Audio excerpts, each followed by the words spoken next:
Ninakusalimu pia ninakukaribisha kwa YouTube channel Kwiga Indimi TV Rwanda. Ndagusuhuje kandi ndakwakiriye kuri YouTube channel Kwiga Indimi TV Rwanda. Sasa tunaenda kujifunza Kiswahili. Ni somo 22. Ubu tugiye kwiga Igiswahili isomo rya 22. Niba udukurikiye ukaba utarakanda subscribe, iki ni cyo gihe kanda subscribe, ukande like ndetse unasharinge ku nshuti n'abavandimwe amasomo yacu ubundi ajya kugeraho uri wa mbere. Acha tuanze sasa. Mleke dutangire ubu ngubu.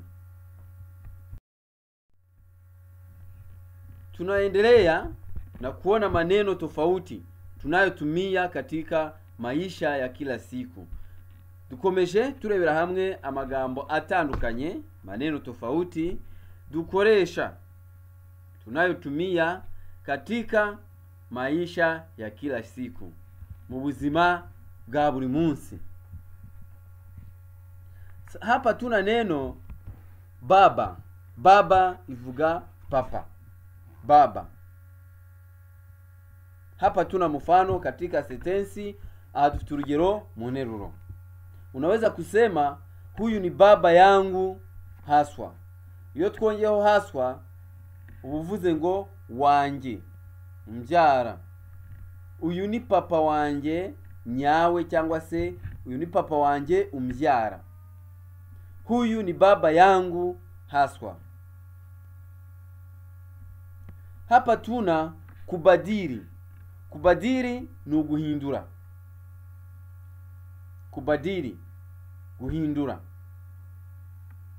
Noneho kubadilika ni uguhinduka.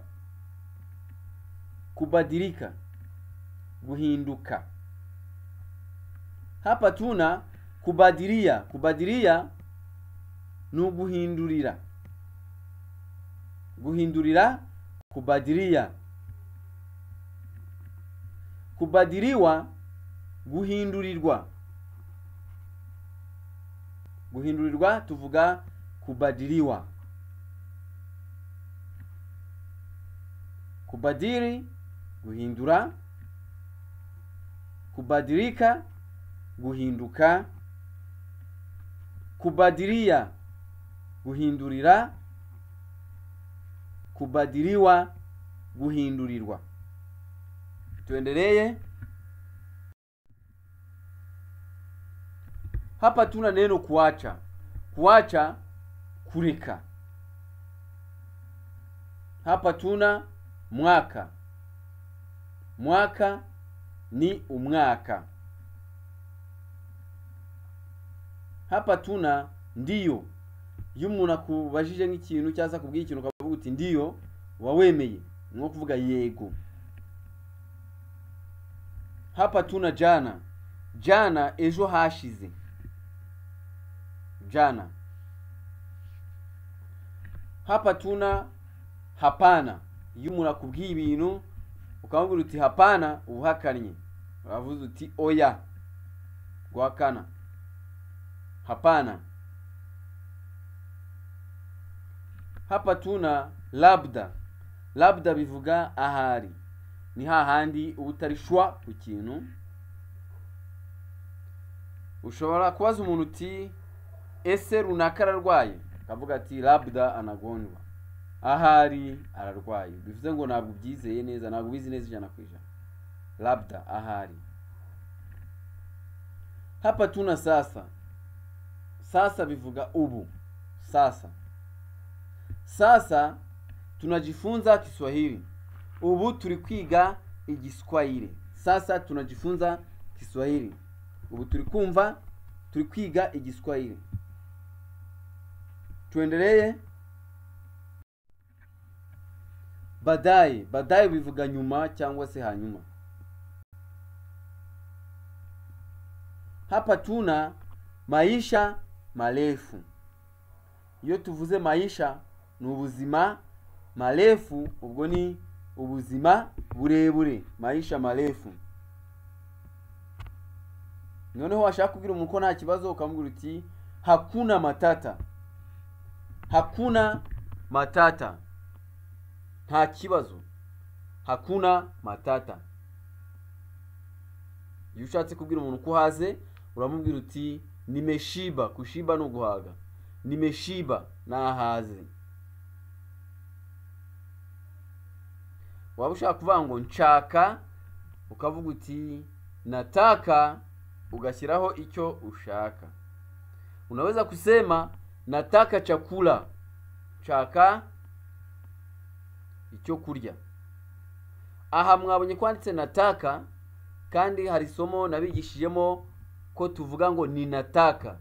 Iyi nayo ikagaragaza igihe cy'ubu. Ibi byo kuvuga ngo ni nataka no kuvuga ngo nataka byose bigize gute? Byose ni bimwe.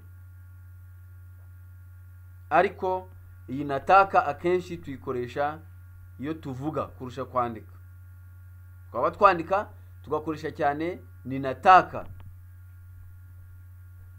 Ubwivuze ngo nataka uvuze ngo nshaka, ugashyiraho icyo ushaka. Nataka kwenda, nshaka kugenda cyangwa se nshaka kujya. Nataka kwenda sokoni, nshaka kujya ku isoko. Tuendelee. Hapa tuna mfano mwingine, nataka kununua, nshaka kugura, ugashyiraho icyo ushaka kugura. Hapa unaweza kusema nataka kununua chai, nshaka kugura icyayi. Hapa tuna nimechoka. Nimechoka biravuga ngo ndananiwe cyangwa se ndarushye. Nimechoka, nananiwe, ndarushye. Hapa tuna nimepotea. Nimepotea bivuga nibuze. Nimepotea, nibuze, cyangwa se natakaye.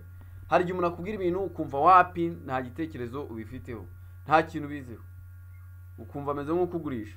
Uravuga uti nimepotea, nibuze cyangwa natakaye.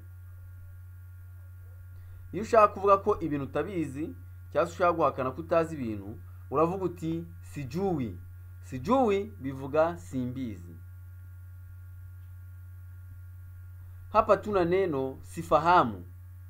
Iyo udasobanukiwe ibintu, umuntu akakubwira ibintu kumva ntubyumva ntubisobanukiwe, uramubwira uti sifahamu. Bivuga ngo sinsobanukiwe. Sifahamu, sinsobanukiwe. Noneho iyo ushaka kubaza umuntu ngo bavuga gute, wenda urugero mu Kiswahili, unasemaje kwa Kiswahili? Unasemaje kwa Kiswahili? Uvuga gute mu Kiswahili?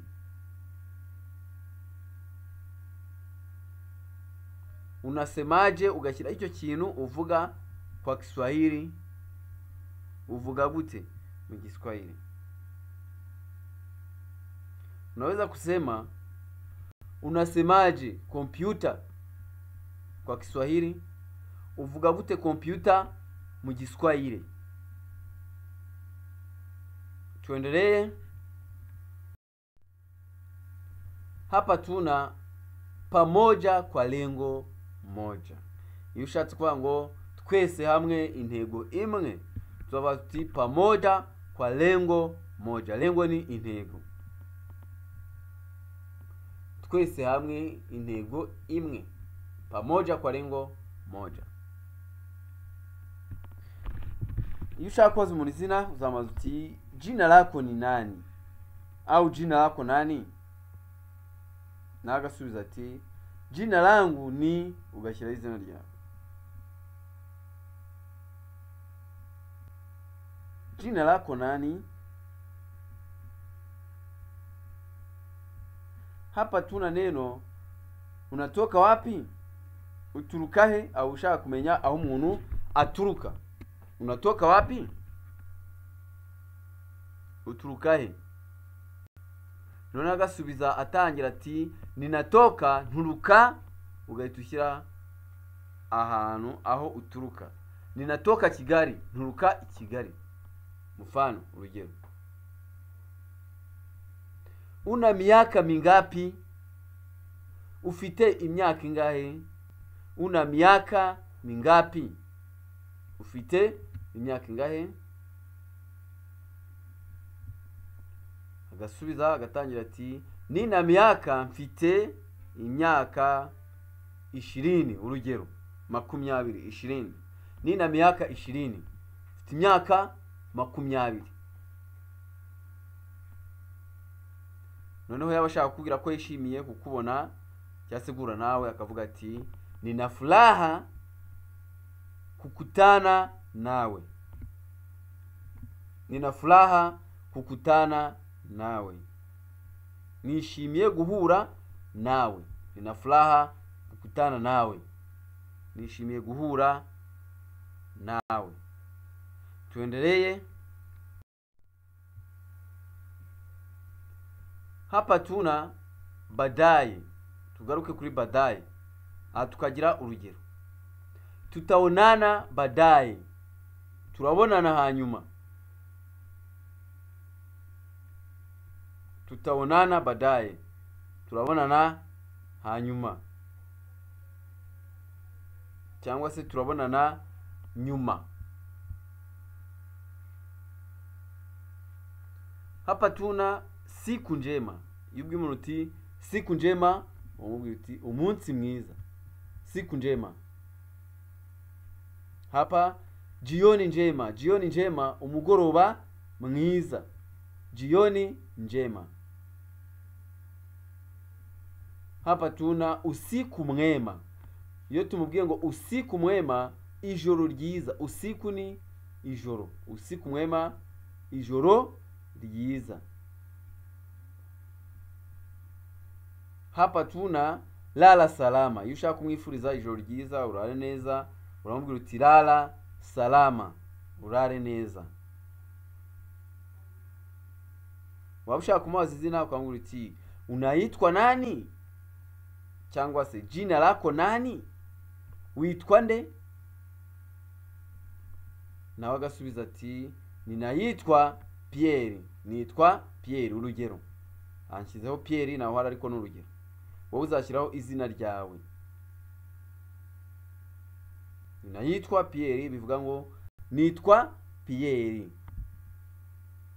Tuendelee. Iyo umuntu ashaka kubaza ko wasobanukiwe rero ibintu, arakubaza ati unaelewa? Urasobanukiwe? Unaelewa?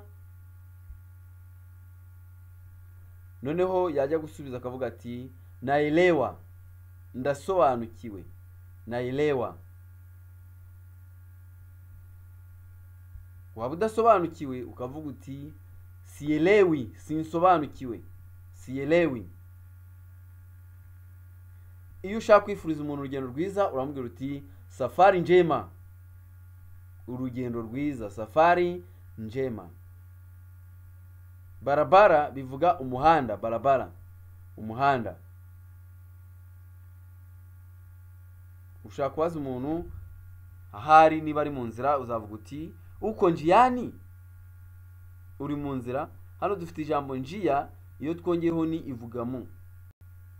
Uko njiani? Uri mu nzira. Tuendelee.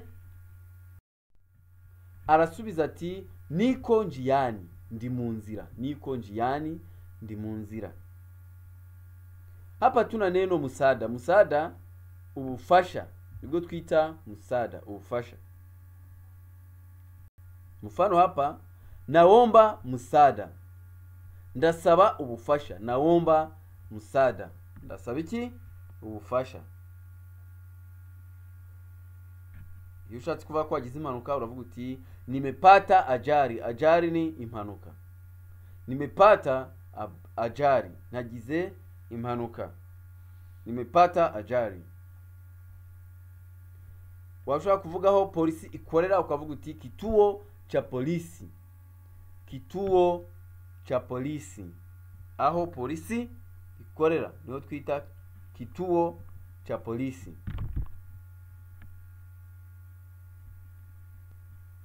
Waba ushaka kubwira umuntu uti ndasaba undeke njyenyine, wenda ufite ikibazo umuntu ari kuza kuyakuganizwa uti ndeka njyenyine, ndasaba undeke njyenyine. Uzavuga uti naomba niache peke yangu, naomba, ndasaba, niache, undeke peke yangu njyenyine.